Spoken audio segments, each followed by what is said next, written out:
ইউরোপের মাটিতে ইতিহাস লিখল বাংলাদেশ। যে ম্যাচের অপেক্ষা ছিল কোটি ফুটবল প্রেমী, সেই ম্যাচেই এলো অবিস্মরণীয় জয়।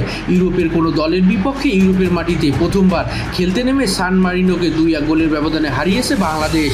সেরাভালের ওস্তাদিও অলিম্পিকো স্টেডিয়ামে শুরু থেকে আত্মবিশ্বাসী ফুটবল খেলেছে লাল সবুজের প্রতিনিধিরা। ম্যাচের 19তম মিনিটে মোরসালিনের দুর্দান্ত ক্রস থেকে হেডে গোল করে বাংলাদেশকে এগিয়ে দেন অভিজ্ঞ ডিফেন্ডার তপু বর্মন। ইতিহাসের পাতায় নিজের নাম লিখে ফেলেন তিনি।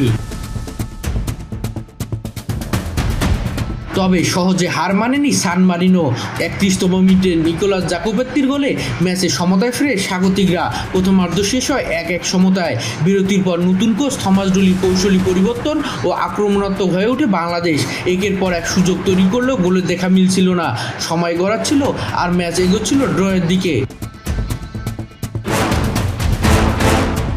কিন্তু তারপরে এলো সেই মাহেন্দ্রক্ষণ। ম্যাচের 86তম মিনিট, হামজা নেওয়া ফ্রি কিক থেকে তৈরি হয় গোলমুখের ভীষণ ব্যস্ততা।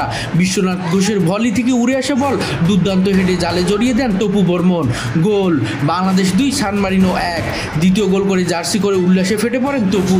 গ্যালারি থেকে প্রবাসী বাংলাদেশের কণ্ঠে শুধু একটাই ধ্বনি, বাংলাদেশ বাংলাদেশ। শেষ বাঁশি বাজার সঙ্গে সঙ্গে রচিত হলো নতুন এক ইতিহাস। ইউরোপের মাটিতে ইউরোপিয়ান দলের বিপক্ষে বাংলাদেশের প্রথম ম্যাচ, আর সেই ম্যাচে দুর্দান্ত এক জয়। নতুন কোচ থমাস ডুলির অভিষেক রাঙানো হলো বিজয়ে, আর বাংলাদেশ ফুটবল পেল আত্মবিশ্বাসের এক নতুন অধ্যায়। তপুর জোড়া গোল, হামজার নেতৃত্ব, পুরো দলের লড়াকু মানসিকতায় রূপকথার এক রাত উপহার পেল বাংলাদেশ। ইতিহাসের এ জয় বহুদিন মনে রাখবে দেশের ফুটবল।